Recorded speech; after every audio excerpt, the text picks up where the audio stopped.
Hello, my name is Tony. Robert Graves, novelist, poet, essayist and critic, was a shell-shocked veteran of World War I who suffered with neurasthenia. He's probably best known as the author of historical novels, most notably I, Claudius, a book which conceivably prompted John Lennon to proclaim, if I'd been born in Roman times, I'd have lived in Rome, or equally, maybe not. Graves wrote a lot of short stories. The Shout from 1929, upon which this film is based, is one of them. The film was directed by Polish immigrant Jerzy Skolimowski, runs for 89 minutes, and packs so much into that short time it would take an entire PhD thesis to fully unpack and discuss it. Even then, one might only scratch the surface. This ain't no thesis, kids. It's a YouTube film review video, which you probably figured out. And so with that in mind, I'm gonna take a leaf from Churchill's memo to the War Office about brevity and distill it down into this format. Otherwise, who knows where we might end up. First, a synopsis, making as much sense of the plot as I can.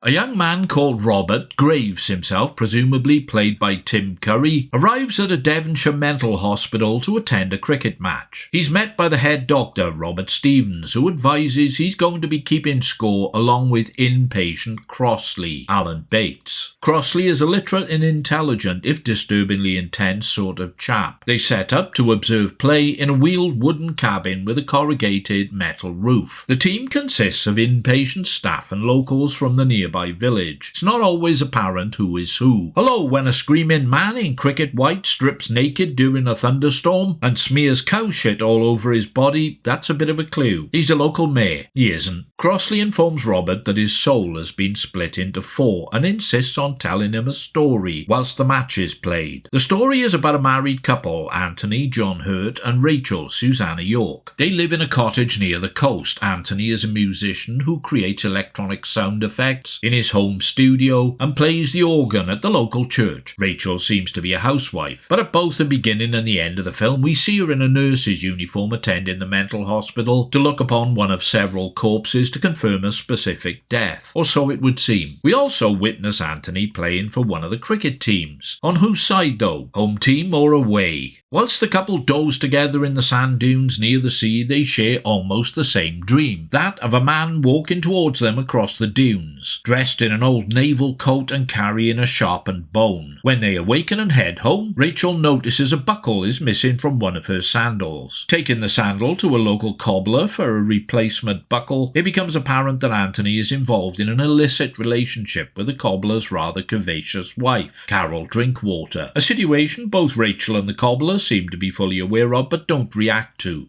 A stranger, Crossley, inserts himself into Anthony and Rachel's lives. He sabotages Anthony's bicycle and accosts him outside the church whilst he's fixing it to talk about the church service and souls. He describes himself as a wanderer. He invites himself to Sunday lunch. During the meal, he tells how he lived in the Australian outback for many years, took an Aboriginal wife, fathered several children, whom he killed before he left purely because he was permitted to do so by Aboriginal law. This revelation has a profound effect on Rachel because she and Anthony are unable to have children. Crossley informs Anthony that he was taught by a powerful Aboriginal shaman how to use the terror shout. It took him many decades to perfect, but he is now able to produce a shout so loud and devastating that any living thing within a significant radius will die on hearing it. Skeptical but naturally intrigued because of his interest in sound, Anthony demands to hear the shout. Crossley agrees, so they travel to an isolated area in the sand dunes. Anthony uses wax as earplugs and Crossley demonstrates the shout. Anthony collapses in agony, gulls fall from the sky, a nearby herd of sheep and a shepherd keel over dead. Crossley earlier informed Anthony that to entrance a woman, an Aboriginal man must obtain one of her possessions and cast a spell over it. Crossley has Rachel's sandal buckle. He returns to the cottage where she is highly sexually aroused upon seeing him and they sleep together. On returning home in a shaken condition, Anthony is disturbed on finding Rachel is completely enthralled to Crossley. On a whim, Crossley decides to leave and discards Rachel's buckle. The spell is broken and Anthony and Rachel take a bath together. Crossley, however, on another whim, chooses to return, retrieves the buckle, and Rachel is once again sexually and emotionally beguiled by the man. He insists he will be staying for months.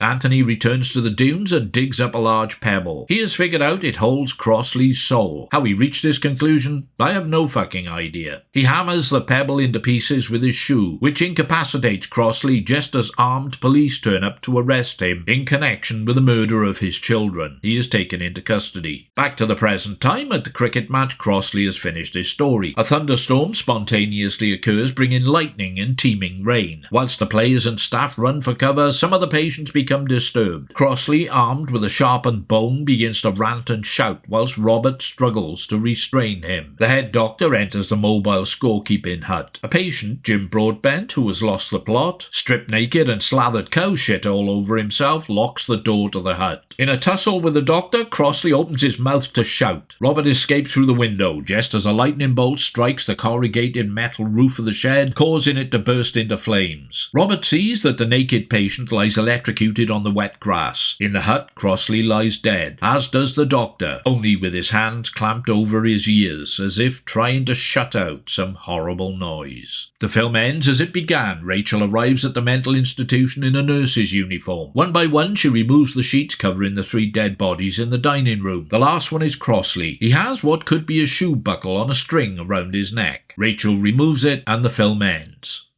Tolstoy is ascribed the honour as having originated the theory that in fiction there are only 2 plots. A stranger comes to town, or a man goes on a journey. Chekhov established the principle that if you show a gun in a play, it must have a narrative purpose and thus be used. All of which are constituent elements of the shout. A stranger, Crossley, does come to town, and both Anthony and Rachel do go on a journey into the heart of darkness. The terror shout, or gun, is introduced into the narrative and therefore must be seen to be used. If it hadn't been, the audience would have felt misled, cheated, or shortchanged. The literary principles are adhered to, although by no means in a straightforward or linear way. So what does it all mean? Well, that's the motherfucking question at hand, isn't it?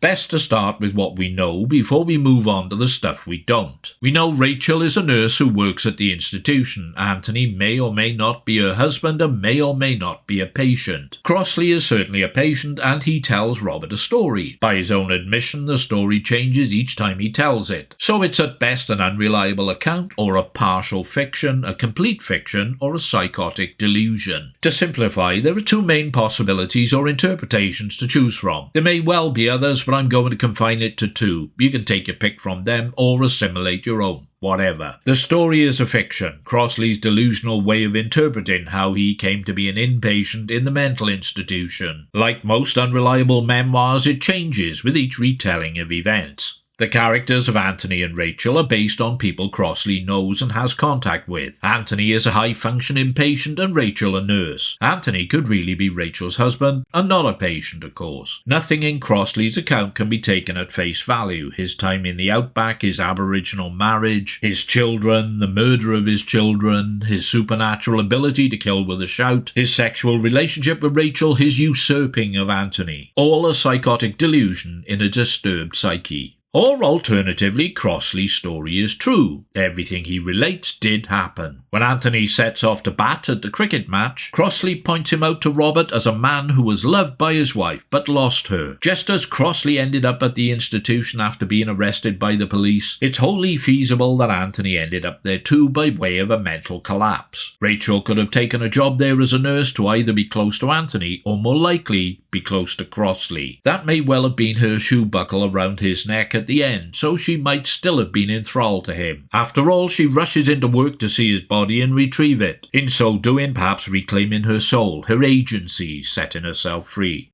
Or it could be something else entirely, but that, dear listener, is your shout. See what I did there? The Shout is one of those films that will either piss you off unreservedly or transfix and fascinate you, depending on how you take to cinema that is open to interpretation and doesn't spell things out in a compartmental way. It offers no obvious conclusion to jump to, no easy explanation, no neat and tidy endgame. It's enigmatic and opaque from beginning to end. There is no clear understanding to be had, so you've either seen it and liked it, seen it and didn't like it, think it's the sort of thing you'd like to see, or think it's the sort of thing you wouldn't. Here's what you get if you go with the flow. Skolimowski directs with a chilly European eye for Englishness and the English condition. Whereas his previous psychological black comedy drama Brit flick Deep End in 1970 traded on the vibrant look and feel of the fag end of the swinging 60s burning trendily down and out, The Shout paints with a more muted and bleaker palette. His barren sand dunes, jagged Jurassic coastline and empty stretches of flat windswept beaches are like a chilled down and colour-bled antidote to the heat and fire of the Australian outback where Crossley apparently lived. The landscapes are a metaphor for that English reserve and stiff upper-lip repression of open, honest expression. It is satirised in Anthony and Rachel's approach to Crossley. He forces his presence upon them, manipulates, calls the shots, and they are too uptight with crippling stiff-ass politeness to refuse for fear of offending, giving offence to someone they don't know, care nothing about, and owe nothing. They let him walk all over them. Skolimovsky's is an outsider's view of England, but no less insightful for that. It makes for some uncomfortable and uneasy moments, painfully resonant with today's political climate, where we let Europe and just about every other country in the world walk all over us, like we've forgotten how to say no. Seems history tells us Skolimovsky was reading it right. He loads the film with symbolism, religious, mystical, artistic, sexual, but in such a way that it becomes an organic part of the scenery, as if it simply belongs there. The effect is insidiously subliminal. Much of it only resurfaces in memory once the film is done. For instance, it was ages before it struck me that the scene where Rachel is naked and on all fours in sexual submission to Crossley refers directly to a print of Francis Bacon's paralytic child walking on all fours, which is pinned up in Anthony's recording studio. There are a fair few Bacon prints in that studio, and they all relate to something in the film. I'll leave you to work out what, because suddenly, just like that, this is taking way longer than I intended. Brevity, that's become a bit of a joke. I must try not to get lost in all this, so back to the essentials. The cinematography by Mike Malloy, who worked on Kubrick's A Clockwork Orange and Barry Lyndon, as well as Nick Rogue's Walkabout, is extremely inventive in capturing the sweep of the landscapes and the awkward intimacy of the human interactions. The soundtrack comes courtesy of Genesis band members Tony Banks and Mike Rutherford, who contribute interludes of discreet ethereal electronica to punctuate long instances of silence. This is complemented by some astonishing electronic sound effects from Rupert Hine. The overall sound design is a blinder. Or should that be deafener? Alan Bates succeeds in making Crossley a seriously menacing, enigmatic and devilish sexual force, if not force of nature. John Hurt is just fine as his opposite number, a weak, nervy, spineless type who finds himself way out of his depth when faced with the threatening machismo of his nemesis. But for me, and perhaps controversially so, the standout performance comes from Susanna York. Often overlooked and sidelined for recognition when in films with a dominant male cast, she gives one of her best performances. Naturally, she is required to do nude scenes, but she owns them, takes control. She channels such a powerful and earthy eroticism with her body language, her nakedness transcends mere arbitrary titillation and becomes a performance statement in and of itself. Her masterful switch-up from demure housewife to vessel of desperate, seething, bitch-on-heat sexual abandon and desire is a revelation. In her quieter, clothes-on moment, she really invests her character with authentic emotional potency and nuance. Never the greatest screen actress, but here she is honestly great. She subtly outacts the boys with velvet glove tenacity. Good for her.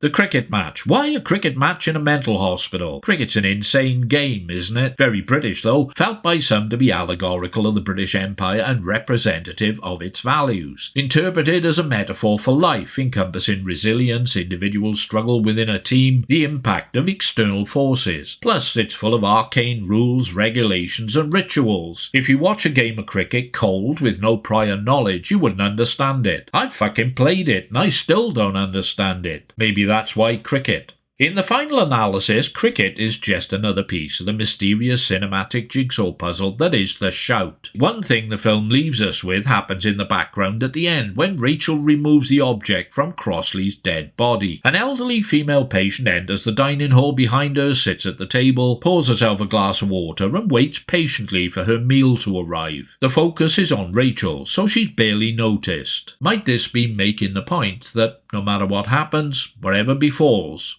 life goes on? Perhaps. I know it's the second of 2 film reviews for Halloween, but it's not really a horror film. It's strange, unsettling, troubling, creepy, but not horrific in a horror movie way. Yet it seems to have been pigeonholed in that genre. Look it up online and you'll see. I would term it a psychological drama if I was going to throw labels about, but that doesn't feel entirely appropriate either. I'll just classify it as an experience. One you've had and enjoyed, or had and didn't. Or one that you're going to have and find out, or one that you're not. I hope this review has helped you decide one way or another. Happy Halloween, pilgrims! Oh, sorry, didn't mean to...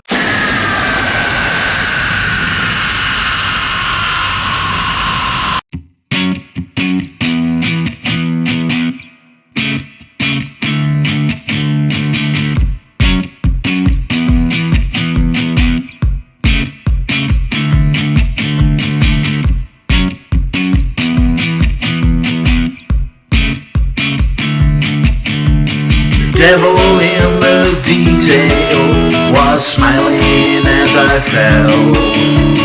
Never saw that coming. Perhaps it's just as well. The little things derail you, those mischievous misdeeds. Problem is outrunning reputation that precedes. That could have been me. You know it could. I could have had it all nailed down, but you wanted someone good.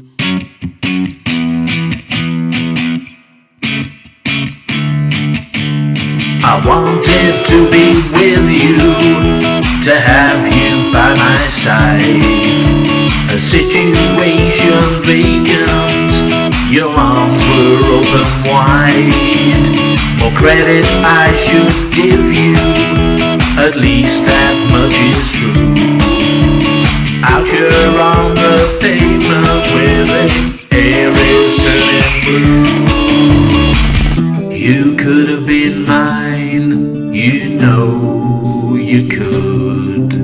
I could have had it all sewn up, but you wanted someone good.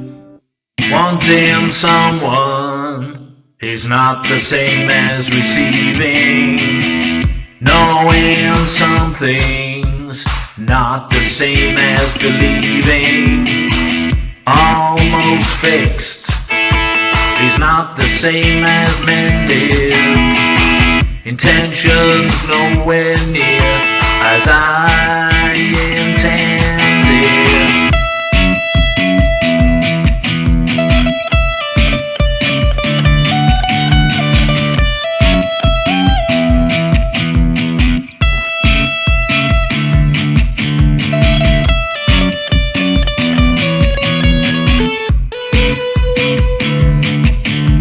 You needed something better, I gather that's the case. It's not exactly innocence I wear upon my face. Might pull myself together in about a year or 10, but no one lives on promises of maybe now and then. That could have been me, you know it could. I could have had it all nailed down, but you wanted someone good.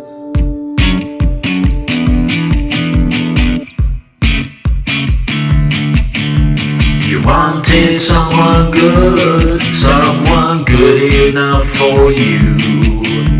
You wanted someone good enough for you. You wanted someone good enough for you. You wanted someone good enough for you.